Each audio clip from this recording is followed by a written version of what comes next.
Hey, what is up guys, I'm Navio, and today I'm going to be talking about is this the actually end of the San Antonio Spurs? And now that is a very statement that I never thought I would ever hear, because it seems like every time they lose a star, they either get a star or Popovich just coaches up some people that are unknown into being pretty good players, and they're always a top contender for the finals, if not the finals, the Western Conference Finals, and they've probably made the playoffs for, I don't know, I'm just going to think off the top of my head, for the past 6 years they probably made the playoffs. They've been good for a very long time, put it that way. And well, finally, is this going to be the end of the Spurs? And I actually like the Spurs. So before you say that I'm just hating on the Spurs. No, I actually really like the Spurs. So without further ado, without me rambling on too much, let's get right into the video. So I think to really tell you how they're going to be, like, this could be the end of them, I think I have to tell you, like, why they are good in the first place. Well, I mean, obviously, they're slow type of offense. Like, that used to be what everybody used to do. They have to set up in half court and they slow down. They were one of the best slow offensives in the league with pick and rolls. Tim Duncan and Oscar Robertson, they were always just dish it down there and they would score. They were really good in there, and also their defense was extremely good. They were ranked number 2 last year in defense. They've been really good on defense all the time. And their veteran leadership, where they have Paul Gasol, Manu Ginobili, and Tony Parker, all 3 future Hall of Famers. So, I mean, yeah, and then they also have Kawhi Leonard, who's definitely a once-in-a-lifetime player, one of the best defensive players we've ever seen. He will probably take over the NBA after LeBron retires. He's that good. But now, let's actually get into why they could start really falling off here. Because, like, with how the NBA has evolved lately, where it's a running gun, have to have a high offense, like, offense is a higher priority than defense. Look at the Minnesota Timberwolves, and then also, I mean, look at the Houston Rockets too. And then you go to the type of offense. There's no longer half-court offense. It's usually run and gun, which has been brought to us by the Warriors, as they pretty much completely eliminated the center. Well, the Spurs, with how Greg Popovich runs that team, they are usually more defensive-based. They always want players that can just shoot in the half court, slow it down. Like Tony Parker, he's more of a slower point guard, especially now in his older age. They usually like to slow it down and, get open shots in the half court, which is good. But, like, they just really can't keep up with any of this. And another thing is, like, their offense is middle of the pack, and, I mean, their defense is definitely a higher priority for the Spurs than their offense, which has worked out for the past few years, but I do think they're going to start really getting exposed out there.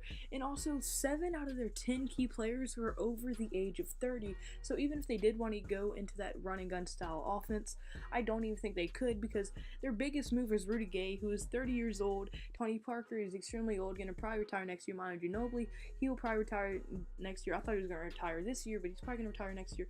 Paul Gasol, he's like 36, I'm pretty sure. Like, I mean, just so many players are at the age of 30, and once you get to age 30, you start slowing down. You just start kind of declining unless you're LeBron, and then LeBron's Iron Man, and it's freaking impossible. But yeah, but then also, like, the biggest fault, in my opinion, is, like, they don't match up well anymore. Like, before the super team era really started, they matched up good against pretty much everyone, but now, like, they're just lacking so much in pure star power, as Kawhi Leonard are pretty much the only star on their team. And just look at how they match up. Golden State Warriors, well, no one matches up good against the Golden State Warriors, because the only person that they would have is Kawhi Leonard against Kevin Durant, and that would be a good matchup. But then no one's gonna stop Curry, Durant, or Draymond, or Klay Thompson. No one can stop any of them. But then you even go to OKC, a new super team that was just made this year. Now, Steven Adams and Gasol, that's a pretty good matchup, a pretty even matchup.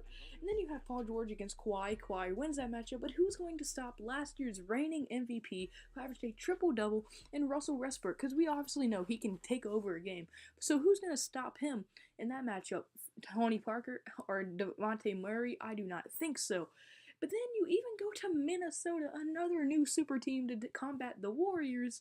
You have Jimmy Butler versus Kawhi, and Kawhi is definitely better than Jimmy Butler, and that's definitely a win for the Spurs. But who's going to stop Karl Anthony Towns or Andrew Wiggins? Paul Gasol cannot hold a candle to Karl Anthony Towns. Karl Anthony Towns is debatably one of the best centers in the league, among the DeMarcus Cousins of the league. And then you also have Andrew Wiggins, who's one of the best scorers in the entire league. And yes, their defense is so good, they will probably be able to slow down Andrew Wiggins a little bit, but Andrew Wiggins is such a good scorer, I have a hard time believing that anyone can stop him to below 20 points a game if he wants to score. And also another small thing on Kawhi Leonard has kind of been getting bit by the injury bug lately, as he could not finish last year's playoffs. He couldn't even finish the conference finals. As in game one, yes, they were winning that game by 20 before he went down, but then when he got hurt, they completely choked and he got injured in game one and couldn't come back for the rest of the playoffs, and they were then swept by the Golden State Warriors in that series. So, I mean, that's pretty much all the reasons I could find, but it's also a ton of reasons. So, I mean, let's recap before I end off the video. So, like, why they're so good, they have that slow pace offense that no one can really stop, and, like, if you don't have above average defense, you won't be able to stop it, I guess. And then you also have the way above average, probably one of the best defense in the entire league. With the Spurs, Kawhi Leonard, one of the best players we have ever seen, definitely a future Hall of Famer, no doubts about that. But they have way more problems than good going for them, as like I said, that slow offense that is hard to stop is going to start biting them in the butt, because I mean, how run and gun it is. I mean, they're just not going to be able to stop it. And something else I didn't really talk about is their defense is even going to have to evolve. Because right now, yes, their defense is one of the best half court, but they're going to have to start developing a transition defense, which I'm sure they have. They've been working on it. It's just something to think about. Like, teams are going to start having to work on their transition defense a lot more, and it could really affect how the game is played. And pretty much they don't match up against anyone good in the West. And also, I mean, if Kawhi Leonard can't stay healthy, that's obviously going to really hurt them. But guys, that's going to be it for this video, unfortunately.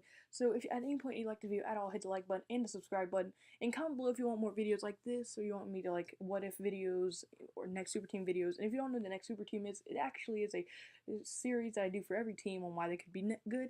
I'm probably going to be dropping one of those soon. So yeah, and kids, don't think I forgot about you. Remember, never do vegetables, always eat your drugs, stay safe, wear your seatbelt, goodbye.